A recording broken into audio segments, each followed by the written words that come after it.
Okay, the Quran says that Jesus didn't die on the cross. What would you say to those folks? Well, first of all, the Quran has two passages, one that implies he did die, one that implies he did not die, but I'd say it's beside the point. The Quran is written in the 7th century. That's 6.5 centuries after the cross. By historical standards, I find it hard to believe that the Quran has much to contribute to an event that happened 6.5 centuries earlier. What do you think, Tony? Well, there's very... the Prophet's knowledge of anything very much, but certainly knowledge of, say, the Old Testament, insofar as it existed in that form, is sketchy, to put it mildly. And you accept the fact that he died on the cross. Oh, gosh, right? yes. In 1985, 15 years ago, we had a Q&A from the crowd, and one of the students said, they must have taken the wrong impression, but they said, so you believe Jesus didn't die on the cross? And I distinctly remember him calling the swoon theory rubbish. Yeah.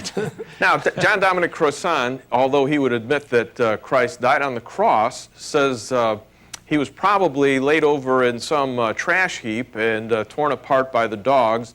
He doesn't believe this tomb idea. Now, the tomb in which Jesus was buried, talk about that.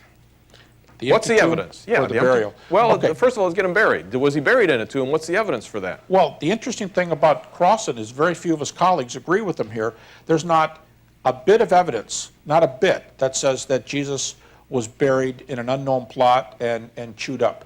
And there's a lot of data to think that he was, let's put it this way, the data I'll get to in a second on the empty tomb all argues that he was buried in a separate plot, but there's not any data. And you know, it's usually the Christians. We're often thought of as Christians being put back on their heels saying, where's the data, where's the data? But I wonder where Dr. Crossan says he was buried in a common grave and chewed up by dogs.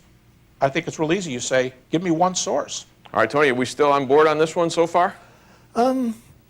Well, I should have thought this sort of detail is something which we're entirely dependent on the gospel evidence, aren't we? This sort of point.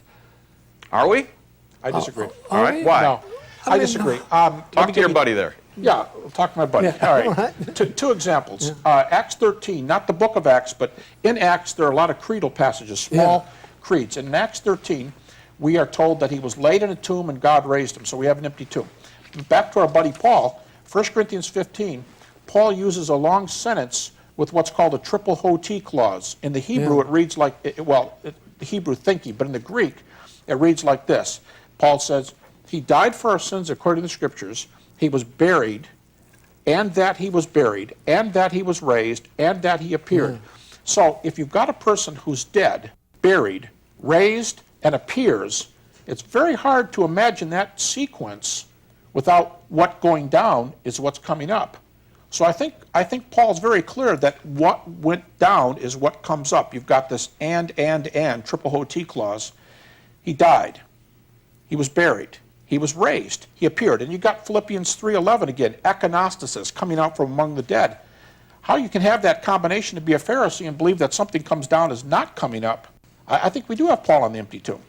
Yeah, and that goes back, if he wrote it 55, he preached it in 51, and he got it from Peter in 35. Peter had to get it from someplace, and he said all the boys were preaching the same thing. Sure. And you got that early text in Acts 13. But this is Paul on the empty tomb. I think we've got a number of other reasons for believing in the empty tomb also.